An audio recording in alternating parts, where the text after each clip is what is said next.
Bienvenidos nuevamente al evento Empleo, Economía y Negocios de nuestro 18º Encuentro Nacional de Laboralistas de la ANDI.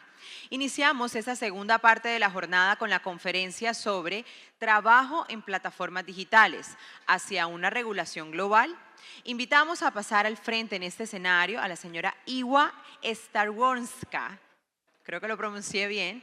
Ella es la directora de la práctica de responsabilidad corporativa y asuntos laborales en el United States Council International Business. Nos acompaña aquí en nuestra 18ª edición de este Encuentro Nacional de Laboralistas de la ANDI. Vamos a recibir a esta invitada internacional con un fuerte aplauso, por favor. Ya ella está lista y preparémonos para disfrutar mucho de su charla.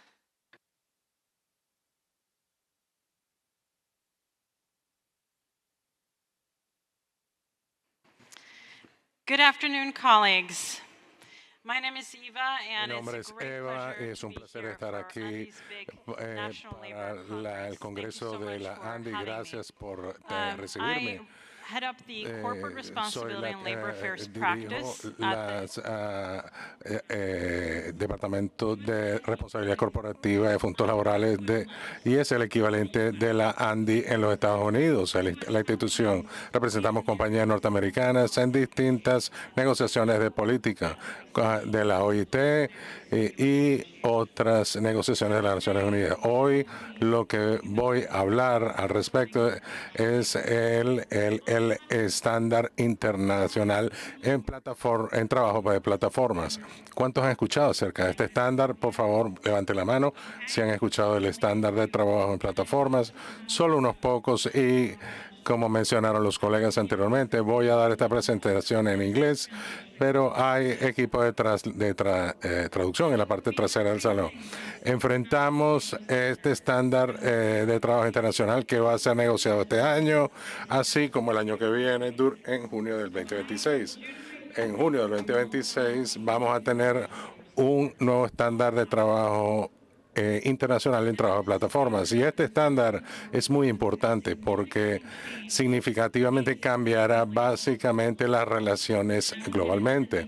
Voy a entrar en más detalle el por qué.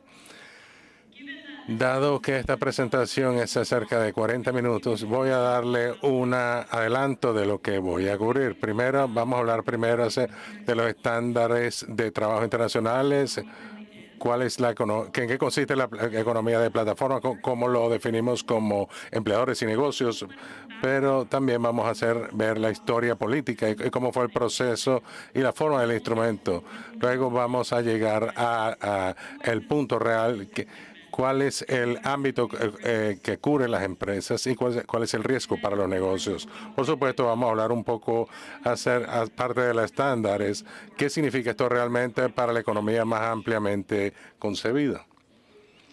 Entonces, sé que estamos en una sala llena de abogados laboralistas. Quizá muchos de ustedes ya conocen los estándares internacionales. Yo no soy abogado, así que muchos de ustedes tienen más conocimiento de esto que yo. Pero para los que no pasan analizando los estándares internacionales de trabajo, voy a darle una visión general. Los estándares internacionales de trabajo se negocian en la OIT.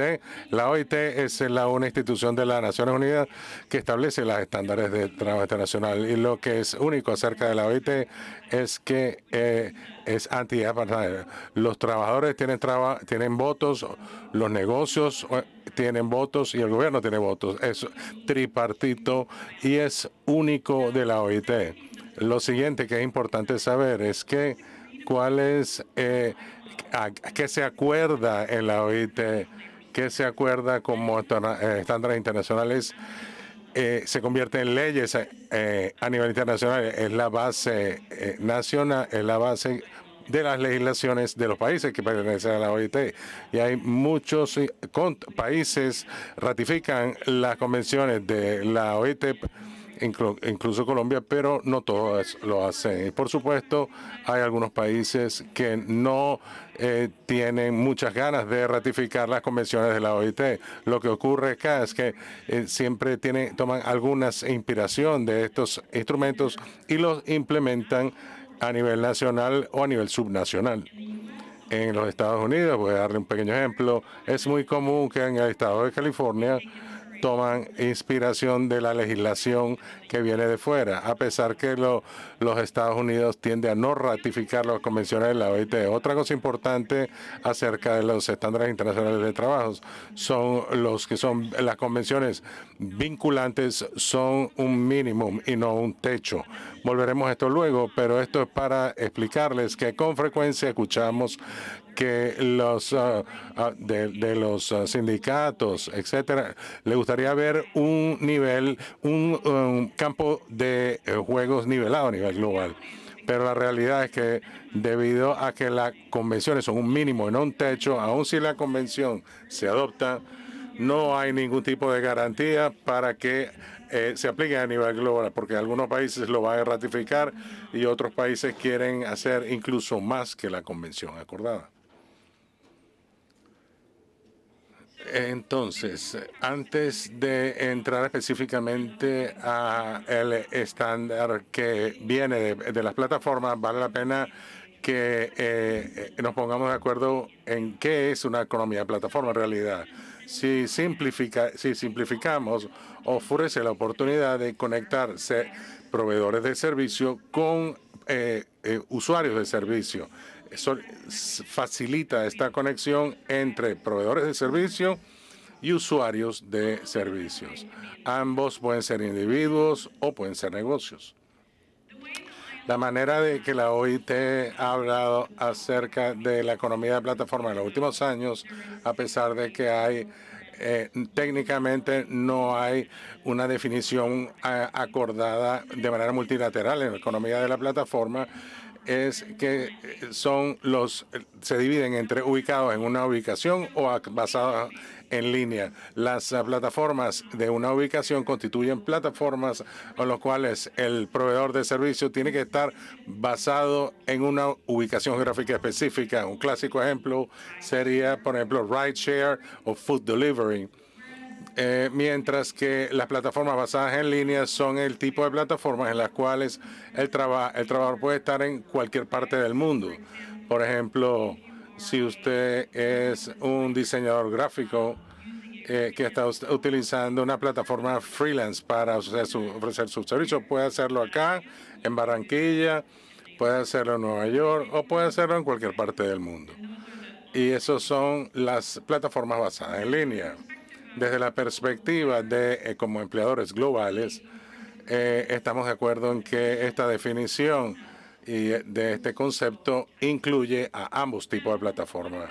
Una de las cosas que escucho con más frecuencia en mi conversación con compañías, con promulgadores de política, de que solo hablamos acerca de unas pocas compañías, pero no es verdad. El año pasado, el Banco Mundial sacó un reporte que muestra que entre las plataformas basadas en línea hay más de 550 plataformas basadas en línea y la mayoría de ellas no son plataformas globales, de hecho, son regionales y nacionales. Y esto es muy importante saberlo porque tenemos que saber quién es el ente regulador para este estándar que viene. Lo otro importante del reporte del Banco Mundial es que la mayoría de los usuarios, la mayoría de las personas que requieren los servicios son empresas, microempresas y empresas muy pequeñas. Esto es muy importante porque, como sabemos, en la mayoría de los países, las microempresas y las pymes son la espina dorsal de la economía. Y a medida que se va regulando esto, tenemos que mantener esto en mente y luego vamos a hablar de esto. El otro error que se comete cuando hablamos de plataformas económicas, algunos gobiernos, algunos sindicatos piensan que las compañías de plataforma están organizando el trabajo y eso no es enteramente verdad. Aquí creo que es importante pensar en la diversidad de plataformas que existen. Entonces tenemos, por ejemplo, plataformas para cuidado de niños o agencias de empleo o tenemos rideshare o quizás una plataforma freelance para un ingeniero de software o tutores. Todas estas plataformas, la tecnología funciona diferente en cada una de ellas, pero no sería correcto decir que estas plataformas están organizando el trabajo. Simplemente están conectando al proveedor de servicio con el usuario. Entonces, más allá de esta diversidad en el núcleo de las compañías, también hay la diversidad en los trabajadores. Hay trabajadores muy preparados y otros no tan preparados. Y esto varía dependiendo del país, dependiendo de la ciudad. A veces, si utiliza trabajadores altamente calificados o no. El otro día, un colega me compartió que uno de sus amigos es un profesor en Sri Lanka que trabaja a tiempo completo en una universidad en Sri Lanka que no paga muy bien. Esto es un tema común para los profesores en el mundo, pero está ofreciendo servicios de tutoría aparte a través de una plataforma en línea y así puede complementar sus ingresos como profesores. Aparte de lo que recibe. Y eso es un gran ejemplo de un trabajador altamente preparado. Trabajadores no tan preparados, hay muchas opciones, pero lo clave acá es que estos trabajadores, muchos de ellos ven a las plataformas como una manera fácil de entrar al mercado de trabajo y una manera fácil de cubrir las brechas financieras que tienen para poder llevar comida a la casa y pagar el colegio de sus niños. Lo otro que es realmente importante saber con respecto a la economía, plataforma de economía, es que la realidad, y ustedes como abogados saben esto mejor que yo, que las distintas jurisdicciones funcionan de manera diferente. Entonces, en algunos países, los trabajadores de plataforma son empleados. Lo que sabemos es que en la mayoría de los países del mundo estamos hablando acerca de trabajadores autoempleados, contratistas independientes y freelancers. Entonces, eso es muy importante tener en cuenta a medida que tengamos esta conversación. Ahora, usted quizás se esté preguntando por qué estamos creando un estándar internacional acerca de la economía de plataformas. ¿Cómo realmente llegamos allí? De hecho, debía haber añadido a la lámina que en el 2018, durante la Conferencia Internacional del Trabajo, hubo una discusión que llevó a un acuerdo tripartito al pedirle a la OIT, a su oficina, que trabajara más en las economías de plataforma. Todas esta que estamos hablando ahora comenzó en el 2018, hace 7 años. Creo que también es una buena indicación de que cuán estratégicas los sindicatos son y cómo operan y cómo crean sus estrategias. Eso fue 2018. En el 2021, la OIT emitió su reporte Hueso. Hueso, ese es el reporte principal que emite la OIT y se enfocó en las economías de plataforma. Entonces, algunos podrían decir que este informe no mostró la mejor cara de las plataformas, lo cual alimentó la situación en la que estamos hoy, de que estamos inminentemente negociando este estándar. Ese mismo año, al principio de ese año, la OIT anunció que iban a tener una directiva de trabajo en plataformas y al final de 2021 formalmente comenzaron este proceso. Ese año también es importante mencionar que España tuvo su ley de plataformas de transporte. ¿Cuántas personas están familiarizadas aquí con la ley de riders españoles? Para ustedes, los que no lo conocen, esto es probablemente la más estricta ley de trabajo que ataca las plataformas en el mundo, porque esencialmente elimina la opción de que los trabajadores de las plataformas sean contratistas independientes y tienen que ser empleados. Es una ley muy estricta para la economía de plataformas que, por supuesto, ha tenido impactos económicos severos, no solo para las plataformas, pero también para los trabajadores que usualmente trabajaban en ellas. Entonces, para darle un poco de antecedentes en lo que va alimentando esta situación actual. ¿Qué pasó el año siguiente? La OIT, mediante una reunión de expertos, acordar, cuando hay estas reuniones de expertos, son 5 días, negocian intensamente y emiten una resolución con recomendaciones de política. Sin embargo, esta no alcanzó un consenso, no produjeron ningún tipo de conclusiones y eso es un indicador de cuán complejo es este tema, pero también cuán separados estamos entre los empleadores y los trabajadores y el gobierno. Entonces, debido a todo esto, hace 2 años, en el 2023, el cuerpo que gobierna la OIT votó a favor de la creación de un estándar. Y el hecho de que votaran no era algo muy común. Entonces, de nuevo, indica cuán complejo es este tema y cuánto consenso nos hace falta. La otra tendencia en progreso actualmente que vemos impactar todo esto es que globalmente muchos sindicatos sufren por falta de miembros y necesitan forma de financiar sus operaciones. Y lo que estamos haciendo es convertir a los contratistas independientes en empleados, y eso es la motivación principal. Estoy sobresimplificando, pero esto es algo de los aspectos claves que impulsa esta iniciativa. Entonces, antes de realmente entrar en lo que es el documento y lo que implica, voy brevemente a explicarles el proceso de cómo funciona esto. Y esto quizás sea un poco técnico con términos de la OIT, pero por favor acompáñenme. El año pasado, la OIT publicó lo que se llama el reporte blanco, el informe blanco. Es una compilación de leyes y prácticas en todo el mundo. Y este es el fundamento, la base, que lo que últimamente se convertirá en estándar de trabajo. Después de que se publicó este informe, como parte del mismo, hay un cuestionario. Y todos los socios en el mundo, los trabajadores, empleadores y gobiernos tienen que responderle a la OIT qué queremos en este documento, qué queremos en este estándar. Y en agosto se recibieron la respuesta al cuestionario.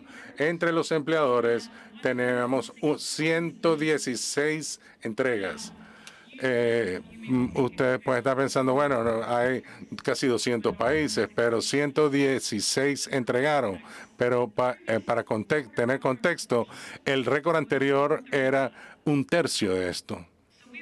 Entonces, tuvimos un récord en participación de las federaciones en el mundo, dada el alto impacto que puede tener este estándar en los negocios internacionales. La OIT tomó todos estos cuestionarios respondidos y en febrero publicaron lo que se llama el informe amarillo, y al final contiene un borrador, pero es básicamente un borrador. Y en junio, durante la Conferencia Internacional del Trabajo, de una negociación de 2 semanas, tendremos nuestra primera discusión al respecto. Y luego, en junio del año que viene, tendremos la segunda discusión. Lo que vale la pena mencionar también es cuán poco tiempo se dedica a las negociaciones. Estamos hablando de leyes internacionales y esencialmente lo estamos negociando solo en 4 semanas. Un tema tan complejo como esto va a ser un gran reto. Ahora, antes de entrar a la sustancia del instrumento, quiero mencionarles que hay un par de opciones en términos de cómo este estándar internacional luciría. Las opciones pueden ser una recomendación, quiere decir que es no vinculante, un instrumento. Puede ser una convención, que es un instrumento vinculante, lo que los países tienen que ratificar a nivel nacional. Pueden tener a ambos, convenciones y recomendaciones, pero hay una opción adicional, que las oficinas ofrecen. Y cuando hablo de la oficina, hablo de la OIT y el secretario. Y es una convención con provisiones vinculantes y no vinculantes. Y esto es muy inusual, porque esta opción generalmente no se ofrece cuando estamos negociando estándares de trabajo en la OIT. Y voy a volver a esta opción que puede crear problemas severos como comunidad de negocios. Ustedes se estarán preguntando, bueno, ¿qué son estas plataformas que van a ser impactadas? También les voy a decir que creo, en mi opinión, humilde opinión, con todo respeto a la OIT y todos sus miembros, el título de este estándar es increíblemente confuso. Y la razón por la que digo esto es porque en 99% de mis conversaciones con empresas de plataforma, lo primero que me dicen es, pero nosotros no somos una empresa de plataforma, eso no nos va a impactar. Pero eso no es verdad. Porque cuando entramos en los detalles de lo que está en el estándar, cualquier empresa que tiene contratistas independientes que están en su modelo de negocios debería estar muy preocupada. Y cualquier empresa que utiliza tecnología para conectar trabajadores con tareas debería también estar muy preocupada. En la pantalla podemos ver una muestra de plataformas, pero las empresas tradicionales de carga, agencias de empleo, plataformas de turismo, telemedicina, plataformas de tutoreo, ya la mencioné antes, todas estas van a ser impactadas. Incluso en los servicios tradicionales, porque están usando la tecnología para conectar a los proveedores de servicios con los usuarios. Entonces, el ámbito de esto es bastante amplio. Si no escuchan a mi presentación en todo, por favor recuerden esto, que sus empresas o las empresas de sus clientes, lo más probable es que sean impactadas por este estándar, así ellos no se consideren una plataforma o una empresa de plataforma. Si entramos un poco más en la sustancia, ¿cuáles son exactamente los riesgos? ¿Qué puede salir mal acá?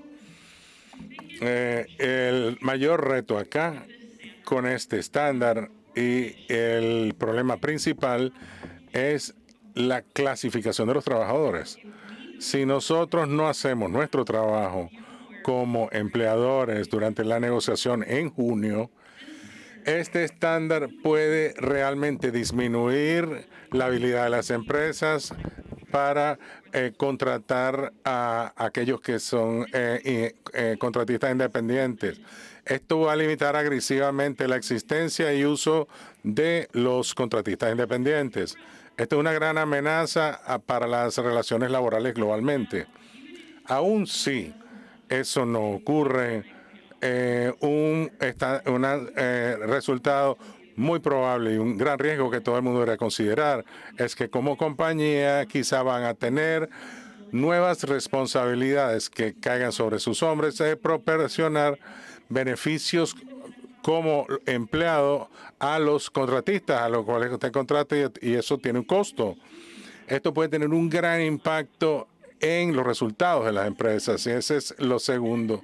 Y en tercer lugar, y creo que esto es relevante para la conversación que vamos a tener luego, este estándar va a crear un precedente importante, no de una buena manera, pero importante, en lo que se les da a los trabajadores cuando no están en relación de dependencia como empleados.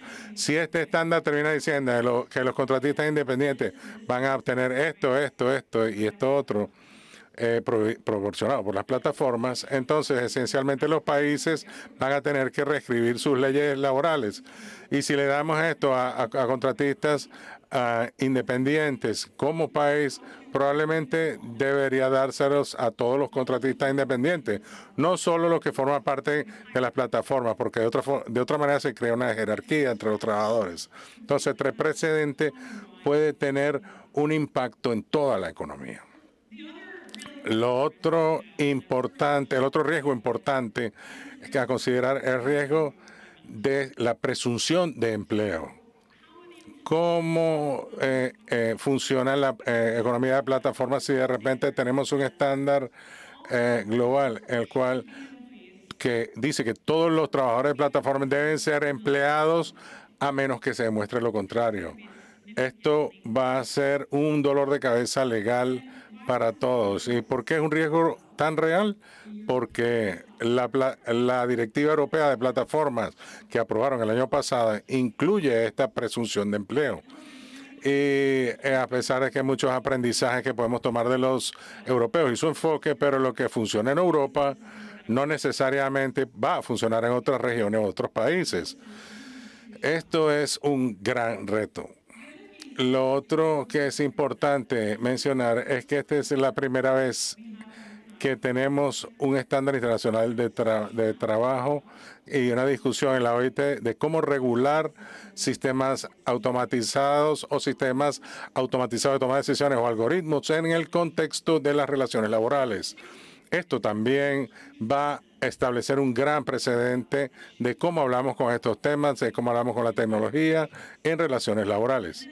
Y por supuesto, el otro elefante en la habitación acerca de este estándar son los potenciales conflictos entre las leyes laborales y las leyes de competencia. Le voy a mostrar algunas provisiones del borrador en un momento, pero una de las más preocupantes es la extensión de derechos de negociación de los contratistas. En unas pocas jurisdicciones en el mundo eso se permite, puede tener derecho de negociación para los contratistas independientes, pero en la mayoría no, porque sería anticompetitivo, sería fijación de precios, sería la cartelización del trabajo. Entonces, esto debería preocupar a todas las personas en esta habitación y, por supuesto, el impacto que va a tener en las relaciones laborales como un todo. Sé que esta lámina es un poco sobrecogedora, pero síganme. Solo quería darle un ejemplo, y esto es información pública, por supuesto. Creo que es la página 149 o 159 en el documento de la OIT de 200 páginas, pero estos son un par de disposiciones del instrumento. Permítanme hablarles de la primera. Dice, al tomar medidas de asegurar que las plataformas de trabajo digital y los trabajadores de plataformas digitales efectivamente disfruten libertad de asociación y derecho a negociación colectivo, cada miembro debería proteger el derecho de la plataforma digital de establecer que las organizaciones se unan a la que desean. La mayoría de este párrafo muy inocente. Todos estamos de acuerdo con la libertad de asociación, pero ese no es el tema. Hay una sugerencia acá acerca de derechos de negociación colectivas para todos los trabajadores de plataformas, hasta los que son independientes. Y esta es una gran preocupación. Y como ustedes que conocen los estándares de trabajo internacional, saben que los estándares de la OIT, la Convención 98 en negociaciones colectivas, dice muy claramente que las negociaciones colectivas son solo para empleados, de manera tal de poder tener una diferenciación legal entre contratista independiente y empleado. Lo siguiente que vemos en la pantalla habla del rol de las plataformas digitales cuando se trata de los empleados. Esto va más allá de entonces, aquí estamos hablando, la plataforma debería evitar los accidentes ocupacionales, enfermedades ocupacionales y otras lesiones al evaluar todos los riesgos ocupacionales y tomar medidas adecuadas de prevención y control. Todos estamos en favor de CISO, todos queremos tener empleados sin tener problemas de CISO. Pero aquí hay unos retos en particular. Esto se vuelve a lo que fueron. La mayoría de los trabajadores de plataforma son independientes, son trabajadores que son autoempleados. De hecho, cómo se implementa esto? Si usted, digamos, que es alguien que ofrece servicios administrativos, por ejemplo, en una plataforma freelance, entonces usted se conecta, ve algunos proyectos, toma algunos proyectos, algunas tareas y trabaja en su laptop en casa y entrega los proyectos a sus clientes, por ejemplo. ¿Cómo va la plataforma a tener control si usted se cae de su silla mientras está trabajando? ¿Dónde está el límite acá? ¿Son responsables porque que usted tenga una silla ergonómica o que tenga buena circulación de aire? Aquí es donde, por supuesto, el lenguaje aquí trata de ser razonable, diciendo hasta cuanto sea razonablemente practicable, pero todos sabemos, especialmente ustedes que son abogados, que esto es una cuesta muy resbalosa y luego se convierte en leyes de esta forma. Y esto es aún más preocupante cuando pensamos en la complejidad de tener este tipo de disposiciones para plataformas on location y en línea. Esto no es viable y de hecho para las plataformas con localización geográfica definida, a veces decimos, si usted está ofreciendo, si usted tiene mensajeros que entregan correo, por ejemplo, tiene un servicio on demand de entrega, ¿por qué no puede dar los beneficios? No están en muchos sitios autorizados a darle los elementos de trabajo. Está muy alejado de la realidad. La tercera disposición en la lámina habla acerca del núcleo de este tema, que es la clasificación de los trabajadores. Y hace referencia a la relación, a las recomendaciones de la OIT, a la 198. Esto es bueno, ¿cierto? Tenemos instrumentos pasados de la OIT, no hay que hablar de esto nuevamente, pero lo que se hace aquí, y esta es la parte que debería preocuparles, es que están eliminando el principio de primacía. Y aquí es donde entramos a la lucha entre leyes comerciales y laborales, porque lo que esto implica es que cualquier contrato que usted firme como contratista independiente, no importa, no sé, solo la primacía, el principio de primacía afecte. Y ese es un gran dolor de cabeza si entramos en el sistema legal o en una economía donde no podamos basar las relaciones en contratos escritos. Creo que tenemos un problema aquí. Entonces, esto debería ser preocupante para ustedes. Y lo último, como ejemplo, y esto habla de lo que mencioné la primera vez que están atacando la tecnología. En este párrafo se habla de que los miembros deberían tomar medidas para asegurarse que las plataformas notifican a las autoridades competentes del uso de sistemas automatizados. Y, por cierto, la versión anterior a esta decía que las empresas deberían entregar a la autoridad competente para su aprobación, pero también debería preocuparles.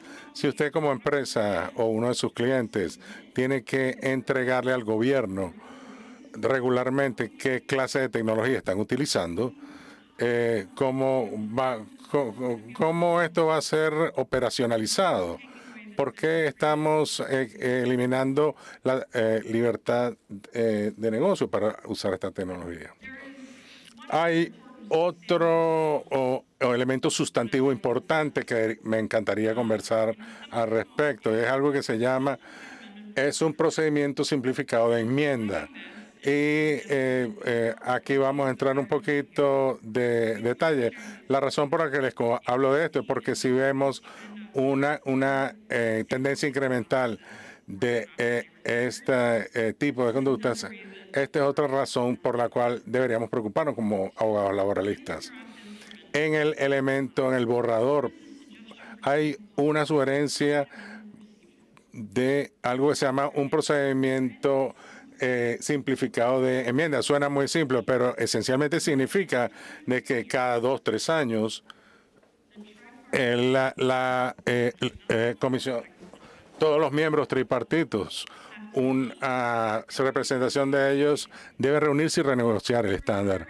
Recuerdan lo que dijo al principio, del cuán lejos estamos de un consenso entre los trabajadores, empleadores y el gobierno. Imagínense si Andy tiene que enviar a alguien cada 2 o 3 años a renegociar el estándar.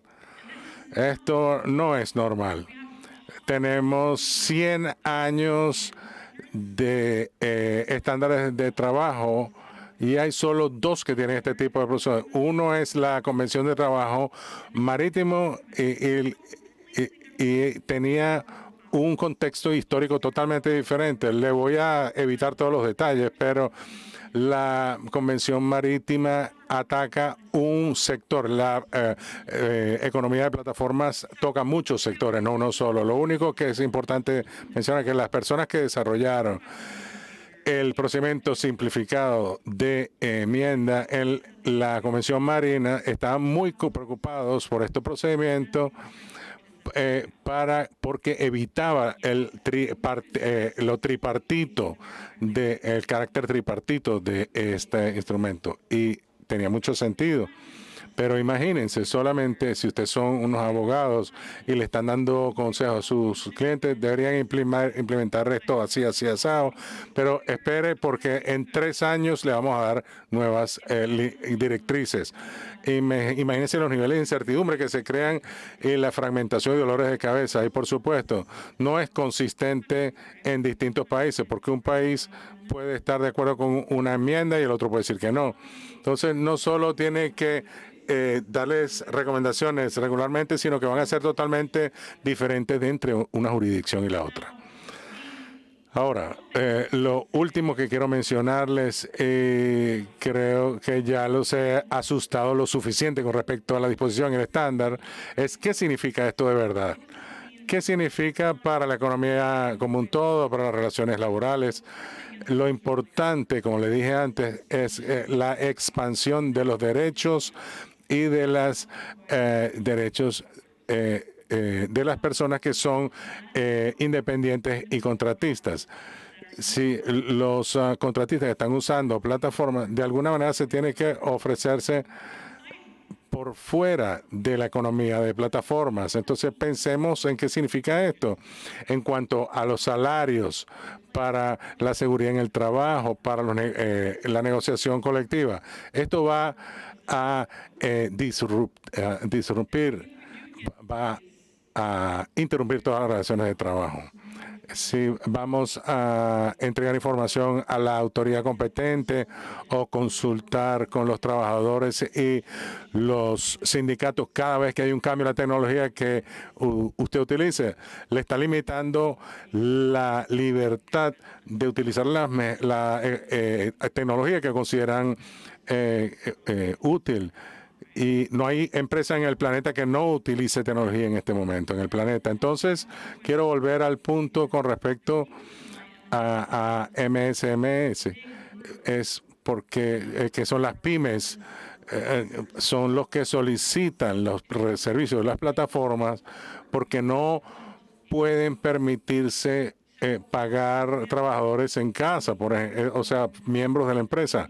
Si usted es una empresa pequeña y tiene una página web y para servicios de comida o lo que sea que usted produzca, tortas, etcétera. Si eso es una pyme. Si usted tiene que crear una página web, usted no va a contratar a un diseñador de web como empleado de su empresa. Si apenas pueden mantenerse a flote, ¿cómo va a contratar a un empleado que desarrolle la web de la empresa? Entonces usted va a la plataforma y busca un diseñador web y le pagan a esa persona. Si eliminamos estas oportunidades y desmantelamos la economía de plataformas, ¿cómo esa pyme va a encontrar los talentos que necesita para desarrollarse? Esto es un tema muy importante. Y entonces, por supuesto, tenemos que hablar acerca de la realidad de lo que significa para la flexibilidad del mercado de trabajo, porque en algunos países la gente utiliza la economía de plataforma entre cuando no consigue trabajo o cuando quiere generar más ingresos, pero pensemos un poco lo que significa para una persona que tiene responsabilidades en su casa, de hijo. Si usted es una madre soltera, quizá no puede trabajar, o un padre soltero no puede trabajar tiempo completo, tiene que ocuparse de los niños, tiene que llevarlos, traerlos, estar disponible, etcétera. Pero puede trabajar un par de horas en la economía de plataformas. Esas oportunidades se van a eliminar, van a desaparecer y esencialmente está creando menos flexibilidad para el trabajo, el mercado laboral como todo. Y va a hacer que algunos grupos, incluyendo las mujeres, sean excluidos del mercado de trabajo. Y por supuesto también está el tema de una de las disposiciones en el texto habla acerca de restringir lo que las empresas, las plataformas pueden cobrarle a sus clientes. Eso también preocupa. Imagínense que usted de pronto tenemos a la OIT diciéndole a las empresas lo que pueden o no pueden cobrarle a sus usuarios, a sus clientes. Esto es un reto inmenso. Espero que sea claro de que hay una gran batalla que nos espera en el futuro y aún con el espectro de esta estándar, hay muchas empresas que caen aquí dentro de esto. Y si usted quiere influir en el resultado, por supuesto, hable con envíen a sus representantes a estas negociaciones, pero también darle información a sus ministerios del trabajo. También tenemos operaciones en las regiones o clientes en la región. Movilícenlos para que hablen con sus ministros y ministerios, porque últimamente es importante que los gobiernos de cada país entienda lo que está en riesgo acá. Con eso, les deseo la mejor de la suerte en las negociaciones. Estoy seguro que Andy va a darnos su información más tarde. Gracias.